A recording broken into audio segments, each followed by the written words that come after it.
Vamos falar então agora da foliculite eosinofílica ou doença de Offuji.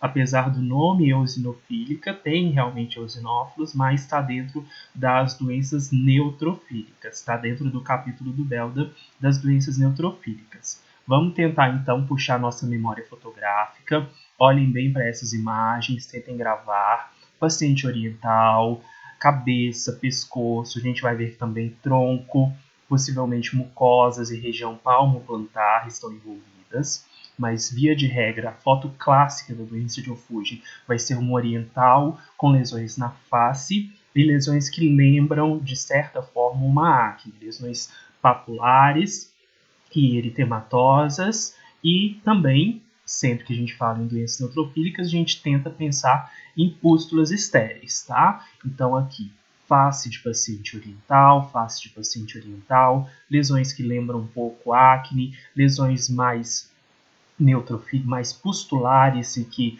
dissecam formando crostas mais amareladas, lembra até uma infecção, mas lembrando que sempre estamos falando de pústulas estéreis nessa aula, ok? Mais um pouquinho de memória fotográfica para lembrar que a doença pode acometer também o tronco, face, tronco e mucosas, pode acometer mucosas, por que não? Né? Lembrando que, qual que é a grande diferença? Mucosa, ela não vai ter aquela camada córnea, não vai ter a presença da camada córnea. Então, uma doença que seja própria da córnea, subcórnea, vai ter uma tendência a não pegar mucosa. Palmo plantar, sempre que a gente pensa em foliculite, claro que não vai acometer região palmo plantar. As demais, porque é região glabra, não tem pelo. Então, as demais pode acometer palmo plantar, via de regra pode. Então vamos lá, vamos voltar um pouquinho aqui para a gente saber o que é a pustulose, a foliculite eosinofílica, ou foliculite pustulosa eosinofílica, que pega pustulose, a gente lembra de neutrofílica, eosinofílica e eosinófila. Então a gente vai ver que tem as duas coisas. Então, importante, mais uma vez a doença pruriginosa, tem sintoma de prurido, não é doença assintomática. Pápulas ou pústulas de região folicular. Apesar de ter esse comprometimento maior folicular, pode acometer região palmo-plantar. Falou pode na prova, via de regra, pode. Predomina, então, em couro cabeludo, face, pescoço e tórax, como a gente tinha visto nas imagens. Temos três variantes principais, variante clássica, variante da infância e variante relacionada à imunossupressão. Variante clássica vai ser dos adultos, em idade produtiva, lá pela terceira, quarta década de vida. Variante relacionada à imunossupressão vai ser um pouco mais tardia, pegando até a sétima década de vida. A gente sabe que os imunodeprimidos, os portadores, pessoas que convivem com HIV e AIDS, estão vivendo cada vez mais, então as doenças que eles apresentam vão se apresentar até em idade mais avançada. Faz sentido, ok? E a variante infantil mesmo, criancinha, menores de 1 ano de idade. Em todas as formas há um predomínio nos homens, por isso que eu só coloquei foto de homem. Em todas as formas. Exceto por um estudo recente, que está citado na nossa literatura, que mostra uma prevalência igual entre homens e mulheres na forma clássica, mas via de regra, tá? Mais em homens do que em mulheres, certo? As imagens nós vimos. Então vamos lá uma por uma. Forma clássica. Como que é a forma clássica? A gente já viu bem nas imagens. Pápulas, pústulas, 1 a 2 milímetros são diminutas. Tem aquela extensão centrífuga e clareamento central. Nessa imagem aqui a gente pode ver um pouquinho disso, de extensão centrífuga e clareamento central, meio, né, lembrando uma micose, lembrando uma urticária, urticariforme, ok? Duram. Então, é aquele tipo, mais uma vez, aquele tipo de doença reentrante. Vai e volta. Fica uma semana para um mês. Fica uma semana para um mês, tá? Localização, como já dito, face, tronco, principalmente, extremidades, pode acometer região palmo-plantar, raramente mucosas, tá? Então, como a gente falou, tem essa relação folicular. Tem um predomínio folicular. Então, vai ser menos comum em mucosa e menos comum em palmo plantar. Mas pode? Pode. Resolução sem cicatrizes, mas com hipercromia. Tá? Apesar daquela aquele aspecto mais acneiforme, não, diferente da acne, não deixa cicatrizes, só deixa hipercromia. A forma relacionada à imunossupressão vai ser principalmente nos portadores de HIV no estágio avançado, na AIDS mesmo, CD4 menor que 300. Vai ter linfopenia, porque é HIV, e eosinofilia, faz sentido total, 25 a 30% dos casos. Lesões papulares, eritematosas e até oscariformes, lembra que a gente falou, clareamento central, crescimento centrífugo, até 5 centímetros de diâmetro. Prurido é intenso, lembrem disso. O prurido na pustulose eosinofílica também faz sentido. A gente pensa em eosinófilo, pensa em alergia. Alergia a gente pensa em prurido.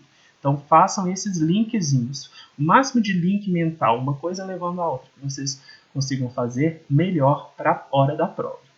Localização, mais uma vez, tronco. Todos os pacientes vão ter acometimento de tronco. Olha aí, ó. Sempre que a gente fala sempre. Sempre a gente tem que gravar. O pode. O sempre, o nunca, sempre que aparece. Toda vez que aparece sempre, nunca, a gente tem que gravar. Então, paciente com doença de Offuji associada à imunossupressão sempre vai ter acometimento de tronco, 100% das vezes. Cabeça e pescoço, extremidades proximais podem ocorrer, podem ser acometidas.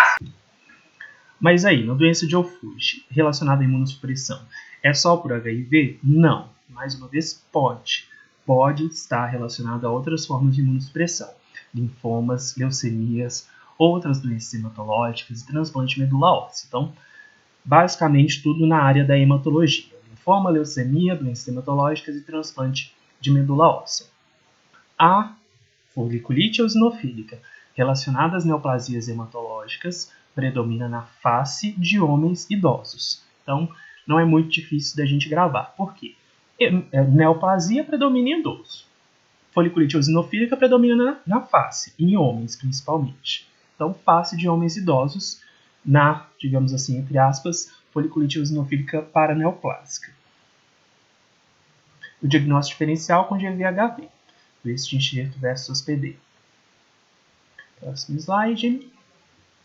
E a foliculite, por fim, foliculite eosinofílica na forma infantil, como eu já disse, bebezinhos pequenos. Início pode ser nos primeiros anos de vida e vai regredir ali por volta dos 3 anos, semelhante à nossa acropustulose infantil, que também é por volta dos 3 anos que regride, tá? Foliculite eosinofílica e a acropustulose infantil, resolução por volta dos 3 anos.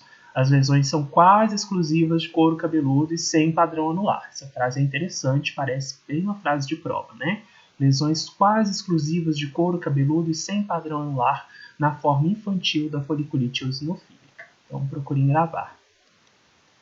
Outras associações, além das já citadas, policistemia vera, transplante de órgãos sólidos com uso de imunossupressor, preenchimento com silicone, que a gente basicamente não deve fazer, exacerbação na gestação. Okay? Observações na gestação. Vamos lá, como que é a etiopatogênese dessa doença?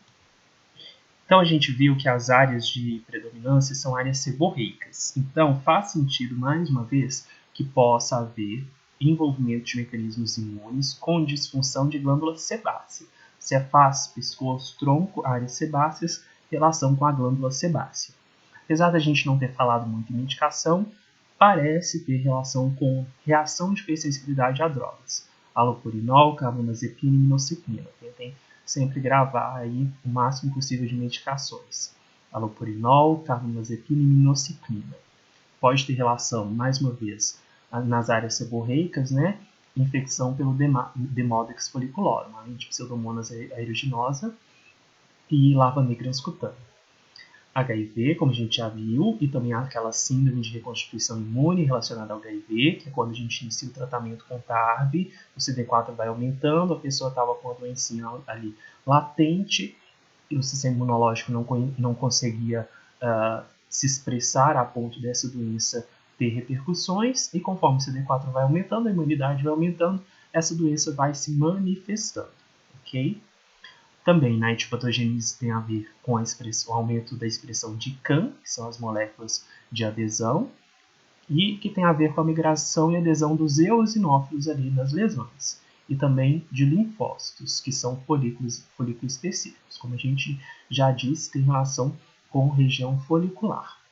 No HIV avançado, parece haver um predomínio de resposta TH2, através de exotoxinas, interleucina 4, 5, 13 e recrutamento de eosinófilos. Então, no HIV, parece ter uma resposta humoral recrutando eosinófilos. HIV, resposta TH2, humoral recrutando eosinófilos, ok? Vamos lá, no histopatológico. Vamos tentar identificar aqui no histopatológico presença de eosinófilos, né, uma degeneração folicular, um infiltrado bem abundante, em que a gente vai tentar procurar os neutrófilos e os eosinófilos. Aqui, bastante eosinófilos, pronto, achamos. Células rosinhas, rosinhas, citoplasma. Bastante rosinha, rosinha, rosinha. E aqui, feijãozinho neutrófilo. Mais ou menos um feijãozinho, certo? Bastante filtrado de degeneração. Filtrado inflamatório agudo e crônico, com eosinófilos e linfócitos, no istmo folicular. Vamos tentar ver presença de, que acredito que seja linfócito praticamente só núcleo, né? A gente só consegue ver um núcleo bem redondinho, mas aqui o que eu vejo mais são eosinófilos. Eosinófilo, uma aula para quem não consegue enxergar eosinófilo passar a conseguir, tá? Raramente há destruição folicular completa, lembrar que não deixa cicatrizes, vai ser só raramente que vai ter uma destruição folicular. Predomínio de linfócitos T CD8, citotóxicos, bastante células, principalmente nos casos relacionados com o HIV. Na forma infantil, as lesões de couro cabeludo podem apresentar infiltrado dérmico eosinofílico e figuras em chamas. A gente lembra que há a presença de figuras em chamas na síndrome de Wells. E aqui também figuras em chamas. Tá? Celulite eosinofílica e foliculite eosinofílica, teremos figuras em chamas. Mucinose folicular, sempre que a gente tem uma degeneração de folículo, pode haver uma mucinose folicular, por degeneração de glândulas sebáceas da baía radicular externa do pelo. E até a IgE sérica pode estar elevada. Assim que a gente pensa em eosinófilos, a gente pensa em IgE. Eosinófilos e IgE, ok? Então, aqui o que a gente falou. Folículo bastante infiltrado bem predominante, bem abundante. E, ó, eosinófilo aqui, eosinófilo aqui, eosinófilo aqui. Vários eosinófilos. Eosinófilo, pessoal, quem não conseguia ver, se não conseguir agora, só em outra encarnação, sinto muito. Isso aqui está perfeito, tenho certeza que todo mundo vai conseguir ver, certo? Gravem essa imagem. Tratamento corticoides tópicos, mais uma vez, como na API, costuma ser a primeira escolha, exceto na forma clássica. Indometacina tende a ser a primeira escolha na forma clássica. Tentem gravar sempre as primeiras escolhas. Lembrem que teve uma questão do prurigo actínico que pediu a primeira escolha. A primeira escolha dizia que era ciclosporina, não era etalidomida. Aqui ele pode pedir de novo. Imaginem só. Foliculite eosinofílica clássica. A corticoide tópica é a primeira escolha? Não. Indometacina. Indometaclássica. Indometacina. Corticoides orais. Corticoides orais, fototerapia, naproxeno, metronidazol, dapsona, minociclina, doxiciclina, Bactrim, macrolídeos. Enfim, essas doenças mais incomuns, a gente vai ver uma lista sempre grande de possibilidades de tratamento. E ocorre, mais uma vez, uma tendência à recorrência e cronicidade, principalmente naqueles que são imunossuprimidos, né? Se eles se mantêm imunossuprimidos, a doença vai se manter, é claro. Questão 20. Em relação à foliculite pustulosa eosinofílica associada à imunossupressão pelo HIV, essa é a alternativa correta. Letra A. Caracteriza-se por pápulas foliculares eritematosas e urticariformes? Perfeito, né? Pápulas foliculares, como a gente já disse, são eritematosas e podem ter essa característica urticariforme com crescimento centrífugo, tendência a clareamento central. Letra B. As lesões causadas pela doença são assintomáticas? Não, tem bastante prurigo. A gente viu que tem bastante prurigo. Letra C. Os achados do exame patológico são diferentes da doença de Ophuge? Não, a gente pode tratar como doença de Ophuge, tá? Pode ser tratado como um sinônimo, não é doença de Ophuge. Alguns vão dizer que a doença de Ophuge é só aquela relacionada ao HIV, e as demais não são a doença de Ophuge, ou pode ser tudo a mesma coisa, justamente até por conta disso, porque o exame histopatológico das 3 é idêntico. A doença não responde ao tratamento com fototerapia UVB? Não, a gente viu que está entre a lista, está dentro da lista dos possíveis tratamentos, ok? Então, caracteriza-se por pápulas foliculares, eritematosas e urticariformes, da perfeita alternativa, ok?